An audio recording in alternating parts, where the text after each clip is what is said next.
हमने cash book complete कर ली थी, हमारा सिंगल कॉलम कैश बुक। आज हम पढ़ेंगे double column cash book. Double column cash book, ठीक है।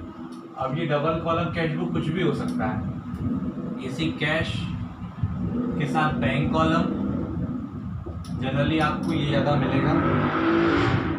कैश डिस्काउंट और बैंक डिस्काउंट, तो जनरली आपको कौन सा मिलेगा, ये, जिसको क्या बोलेंगे हम, cash book with bank column. क्या बोलेंगे इसको हम, cash book with bank column, ठीक है। तो आज हम क्वेश्चन करेंगे cash book with bank column के, लेकिन उससे पहले आज हम पढ़ेंगे, उससे पहले हमें छोटी सी चीज डिस्कस करनी है, कॉन्ट्रा एंट्री। क्या बोलेंगे हम उसको, कॉन्ट्रा एंट्री। तो कॉन्ट्रा एंट्री क्या होती है, कॉन्ट्रा एंट्री जब हम डबल कॉलम कैश बुक बनाते हैं तो इसका बहुत कई बार यूज होता है। तो कॉन्ट्रा एंट्री क्या होती है, जब हम बैंक में पैसे डिपॉजिट करेंगे, bank B deposit cash into bank, ठीक है। जब आप बैंक में कैश डिपॉजिट करोगे तो क्या एंट्री करते हैं हम लोग, जब हम बैंक में कैश डिपॉजिट करेंगे तो हमारा bank account debit to cash account, ये हमारी एंट्री होगी जब हम बैंक में पैसा डिपॉजिट करेंगे। और जब हम बैंक से विड्रॉ करेंगे, फर्स्ट कंडीशन ये है आपकी, और सेकंड कंडीशन क्या है, जब हम विड्रॉन करेंगे बैंक से फॉर ऑफिस यूज, जब हम ऑफिस यूज के लिए विड्रॉ करेंगे बैंक से, तो हमारी एंट्री क्या होगी, कैश अकाउंट डेबिट, कैश बढ़ जाएगा हमारा, और टू बैंक, तो बैंक कम हो जाएगा। तो जब भी हम कैश डिपॉजिट करेंगे और जब बैंक को विड्रॉ करेंगे तो हमारे दोनों अकाउंट इफेक्ट होंगे, दोनों कॉलम इफेक्ट होंगे, एक बैंक कॉलम भी होगा और कैश बुक का कैश कॉलम भी होगा। तो इन दोनों में ही इसकी एंट्री होगी, दोनों में ही हम इसका इफेक्ट डालेंगे, कैश में भी आएगा और बैंक में भी आएगा। तो हम देखते हैं इसको किस तरीके से हमें सॉल्व करना है। तो हम एक क्वेश्चन की मदद से इसको समझने की कोशिश करेंगे। तो हम स्टार्ट करते हैं, हम क्वेश्चन नंबर 4 हमारा एनसीईआरटी का क्वेश्चन नंबर 4। तो इसमें हम जब कैश बुक बनाएंगे फिर बैंक कॉलम, तो हम इसमें date column, particular column, LF, cash का कॉलम, बैंक का कॉलम जिसमें कैश की अमाउंट और बैंक की अमाउंट आएगी, फिर डेट, पर्टिकुलर, एलएफ, कैश और बैंक, इस तरह के हम कॉलम बनाएंगे। सिंगल कॉलम या सिंपल कैश बुक हमने क्या, सिर्फ 2 कॉलम बनाए थे कैश का, एक यहाँ पर और एक वहाँ पे एक डेबिट। तो ये जो 1 2 3 4 5 कॉलम आपके डेबिट के हैं, 1 2 3 4 5 कॉलम आपके क्रेडिट के हैं। तो हम करते हैं शुरुआत। इसमें क्या करना है, कैश के लिए, कैश ट्रांजेक्शन के लिए कैश का कॉलम में हम इसकी एंट्री करेंगे, अगर कैश आता तो हम डेबिट में लेंगे, कैश जाएगा तो हम क्रेडिट में लेंगे, और बैंक के साथ ट्रांजेक्शन है तो उसको हम बैंक में लेंगे। करते हैं। बिजनेस स्टार्टेड विद कैश, तो सामने वाला बिजनेस स्टार्ट कर रहा है दिसंबर में 2014, तो हम यहाँ पे 14 लिख देते हैं और फिर यहाँ पे हम दिसंबर लिख देते हैं। फर्स्ट ट्रांजेक्शन, फर्स्ट डेट को है हमारा 2, तो हम यहाँ लिखेंगे कैपिटल, सिंपल है। फर्स्ट जो बिजनेस स्टार्ट कर रहा है तो हम यहाँ पे लिखेंगे कैपिटल, और यहाँ अमाउंट लिखेंगे हम 80,000, ठीक है। अब है 4 तारीख को cash deposit in bank, cash deposit in bank. जब भी आप बैंक में कैश को डिपॉजिट करोगे 4 तारीख को, तो आप कैश डिपॉजिट करोगे ना बाय बैंक, ठीक है। तो कैश डिपॉजिट करोगे बैंक में तो आपका कैश क्या हो जाएगा, कम। तो जब आपका कैश कम हो जाएगा, कितना कैश कम हो जाएगा आपका, 50,000, ठीक है। कैश कम हो जाएगा और उसी डेट में आपकी 4 तारीख को यहाँ पे कैश में कैश अकाउंट लिखेंगे और आपका बैंक का जो अमाउंट है वो बढ़ जाएगा। क्यों बढ़ जाएगा? क्योंकि आपने कैश को ही बैंक में डिपॉजिट कर दिया, तो कैश कम हो जाएगा आपका। आपके पास जो घर में पैसा था उसको आपने बैंक में दिया, तो घर से पैसा कम हो गया और बैंक में बढ़ गया, तो बैंक में हमने बढ़ा दिया, क्योंकि जब बढ़ेगा तो डेबिट और कम होगा तो क्रेडिट। तो इसको बोलेंगे हम कॉन्ट्रा एंट्री। जब भी हम ऐसा करेंगे तो यहाँ पे हम LF में इस तरीके से लिख लेंगे, पता बताने के लिए कौन सी एंट्री आपकी कॉन्ट्रा एंट्री। फिर case receive case from Rahul. 10 तारीख को केस रिसीव हो रहा है राहुल से, तो हम यहाँ लिखेंगे टू राहुल और अमाउंट है कैश में 1000। फिर ट्रांजेक्शन 15 को व्हाट गुड्स फॉर कैश, ठीक है। 15 डेट 15 है, आपने परचेज के लिया गुड्स को, तो बाय परचेज अकाउंट, यहाँ लिखा मैंने बाय परचेज अकाउंट, और कैश में से ही मैं इसको माइनस करने वाला हूँ, ठीक है, क्योंकि कैश में परचेज किया तो हमारी कैश कम हुई। व्हाट गुड्स बाय चेक, अब 25 को फिर परचेज किया उसने बाय परचेज अकाउंट। अब वो परचेज कर रहा है what goods by cheque, cheque से कर रहा है, इसका मतलब है कि उसने बैंक से परचेज करा, यानी कि बैंक से चेक से परचेज किया तो उसका जो बैलेंस है वो बैंक से कम हुआ होगा, तो इसमें बैंक से हमने उसको 10,000 माइनस कर दिए। पे टू श्याम बाय चेक, अब वो श्याम को पेमेंट कर रहे हैं, पे टू श्याम बाय कैश, तो हम लिखेंगे बाय श्याम, क्या लिखेंगे हम बाय श्याम, और कैश में लिखेंगे हम 20,000 यानी कि 20,000। Withdraw from bank for office use, अब आप विड्रॉ कर रहे हो बैंक से ऑफिस यूज के लिए, तो हम यहाँ लिखेंगे डेट में, अब विड्रॉ करोगे तो क्या लिखोगे आप यहाँ पे बाय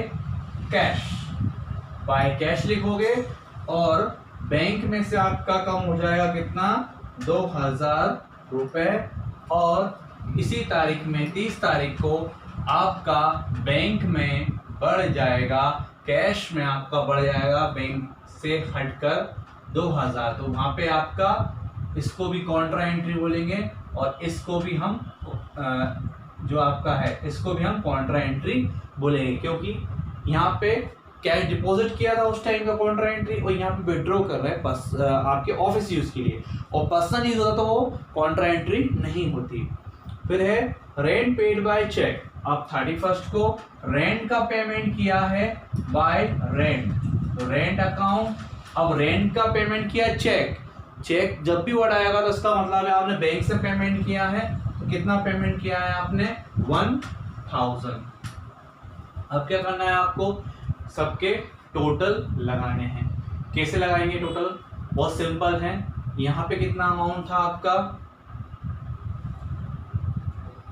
यहाँ पे जो अमाउंट मैंने गलत लिख दी है ये आएगी आपका, ये जो कैश में कैश पड़ जाएगा आपका यहाँ पे, क्योंकि आपने क्या करा बैंक से लिया, तो हमने यहाँ पे क्या बैंक से 2,000 कम कर दिए, तो यही एंट्री आपकी हमारी यहाँ आएगी, वो मैंने गलती से वहाँ पे लिख दिया था, ठीक है। अब हम क्या करते हैं, टोटल करते हैं, ठीक है। तो यहाँ का टोटल आ रहा है हमारा 83, तो कैश का बैलेंस कभी निगेटिव नहीं होता, तो कैश का हमेशा कौन सा बैलेंस रहने वाला आपका, डेबिट बैलेंस ही रहेगा, ठीक है। कैश का कौन सा बैलेंस रहेगा आपका, डेबिट बैलेंस रहेगा। फिर हम चेक करते हैं यहाँ पे बैंक में ज़्यादा कौन सा है, तो बैंक में भी हमारा ये डेबिट का ही अभी ज़्यादा है, तो हमने दोनों साइड का टोटल लगा लिया, तो यहाँ का टोटल भी हमारा यही रहेगा 83,000, और यहाँ का रहेगा हमारा 50,000, ठीक है। अब इस बैलेंस को टैली करने के लिए हमको 31 तारीख को बैलेंस लिखना पड़ेगा, तो हम किस नाम से लिखेंगे, जिस तरीके से हम सिंपल कैश बुक में करते थे बाय बैलेंस CD, तो वैसे हम यहाँ पे करेंगे। तो अब हमारा यहाँ पे कितना आया था 83,000, अब हम यहाँ जोड़ लेते हैं 70 और 78, तो यहाँ पे जो आपका 83 था ये डेबिट था, और ये आपका 78 आया, तो कुल मिला के आपका 005,000 का जो आंसर आएगा वो आपका किसका आया, कैश का। कैश में लिख दोगे आप 5,000 का बैलेंसिंग अमाउंट। फिर आपने 50,000 का टोटल किया था बैंक का, डेबिट का, और क्रेडिट में है आपका 13,000 रुपये। तो 0007 और 3, तो जो आपका आएगा वो आएगा 37,000।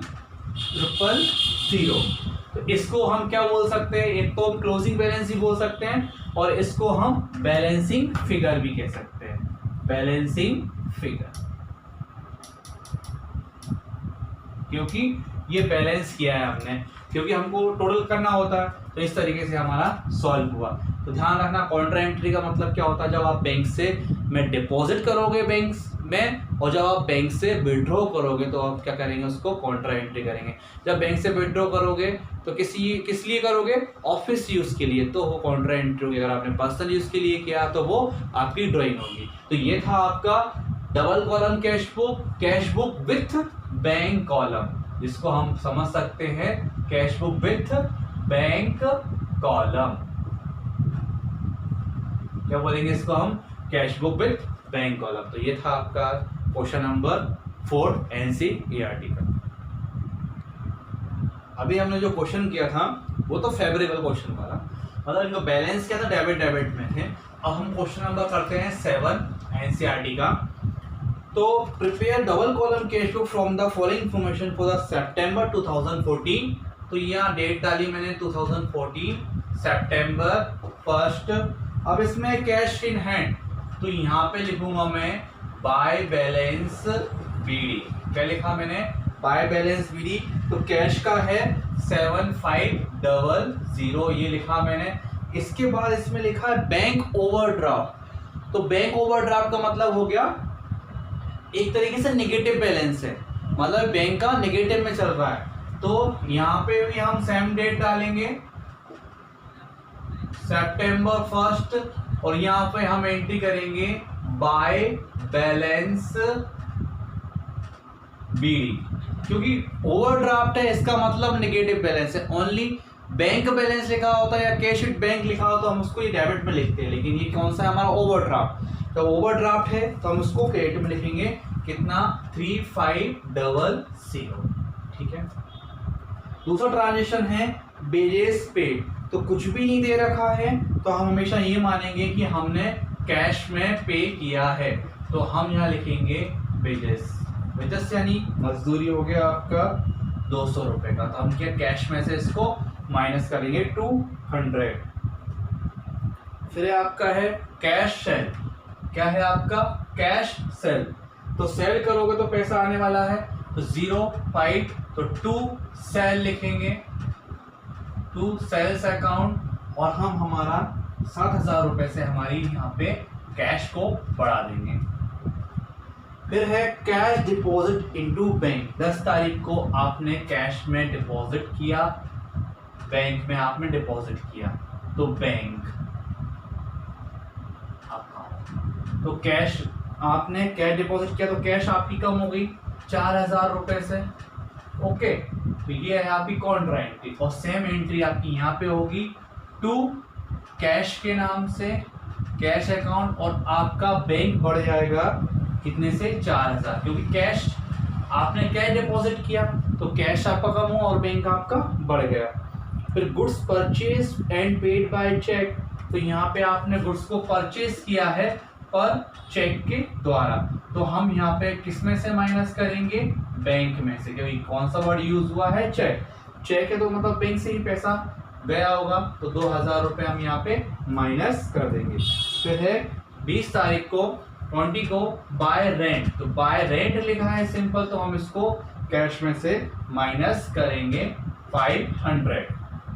25 को withdraw from bank for personal use. अब बैंक से उसने विड्रॉ कर रहा है बाय पर्सनल यूज के लिए, अगर वो विड्रॉ करता ऑफिस यूज के लिए तो ये भी हमारी कॉन्ट्रा एंट्री होती, पर यहाँ पे वो विड्रॉ कर रहा है पर्सनल यूज के लिए। तो जब भी हम पर्सनल यूज के लिए कुछ भी विड्रॉ करेंगे तो वो हमारा क्या हो जाएगा, ड्रॉइंग। क्या होगा, ड्रॉइंग। तो ड्रॉइंग होगा हमारा बैंक से 400 रुपए का। और सैलरी पेड, अब चूंकि कितनी तारीख है, 30 तारीख, तो बाय सैलरी।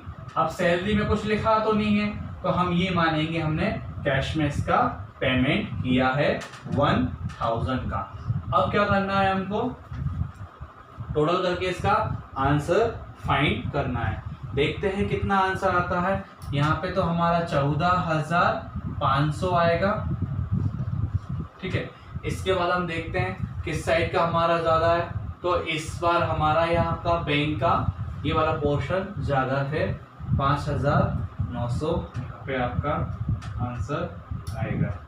5,900 टोटल आ रहा है आपका, ठीक है। अब अपन देखते हैं, तो कैश का तो आपका यही आएगा 14,500 और यहाँ पे आपका बैंक का 5,900। अब हमको देखना है क्या, अब बैंक का जोड़ कैश का जोड़ लेते हैं। कैश का है 5,700, तो 145 तो हमारा डेबिट है, तो कितना आया हमारा 5,700, तो 008 और 8, 008 और 8। इसके बाद यहाँ पे कितना है 59, तो यहाँ पे क्रेडिट का ज़्यादा और डेबिट का कम है। बैलेंस करने के लिए ये कहाँ लिखना पड़ेगा हमको, यहाँ पे। और इसका हमेशा कैश बुक का बैलेंस ज़्यादा कौन सा होगा, डेबिट। तो इसका बैलेंस करने के लिए कहाँ लिखेंगे हम, यहाँ पे। तो एक हम 30 तारीख को तो यहाँ लिखेंगे बाय बैलेंस सीडी, किसका, कैश का। तो कैश का तो आया हमारे पास 800, तो वो हमने यहाँ लिख दिया। और एक बैलेंस लिखेंगे हम यहाँ पर 30 तारीख को टू बैलेंस सीडी। इसका मतलब अभी भी जो हमारा कैश का बैलेंस चल रहा है वो नेगेटिव चल रहा है। तो और इसलिए 1900 रुपये का यहाँ पे बैलेंसिंग की अमाउंट आया। किसका आया 1900, बैंक का कितना था आपका, और यहाँ पे डेबिट में कितना है आपका, क्रेडिट में कितना है और डेबिट में कितना है। इस तरीके से हम सॉल्व किया तो हमारा कितना आया 1900 रुपये। जो 1900 रुपये आया वो एक तरीके से क्या है, बैलेंसिंग अमाउंट इसको बोलेंगे, बैलेंसिंग अमाउंट या बैलेंसिंग फिगर। तो इसमें अभी भी जो बैलेंस आ रहा है बैंक में हमारा नेगेटिव आ रहा है 1900 रुपये, और जो हमारा कैश का है वो हमारा पॉजिटिव आ रहा है। इतनी बात हमेशा ध्यान रखना, कैश का बैलेंस कभी भी नेगेटिव नहीं होता। कोई भी जो बिजनेसमैन होता है उसके पास जितना पैसा है उससे ज़्यादा कभी खर्च नहीं कर सकता। जितना भी उसके पास पैसा वो उतना ही करेगा। हाँ, हो सकता है कि लोन लेकर फिर से करे, तो लोन भी लेगा तो फिर से उसके पास पैसा आ ही जाएगा ना। जितना उसके पास पैसा उससे ज़्यादा कभी खर्च नहीं करेगा। तो कभी भी कैश बुक का, कैश कॉलम का जो बैलेंस रहेगा वो कभी भी क्रेडिट नहीं होगा, हमेशा कौन सा होगा, डेबिट। तो बैंक का बैलेंस तो डेबिट भी हो सकता है और क्रेडिट भी हो सकता है। अगर ओवरड्राफ्ट वर्ड है तो इसका मतलब है वो कौन सा बैलेंस है हमारा, नेगेटिव। तो हम उसको इस साइड लिखते हैं, कौन साइड लिखेंगे, क्रेडिट साइड। तो ये था हमारा क्वेश्चन नंबर 7 एनसीईआरटी का। आई होप आपको समझ में आया होगा।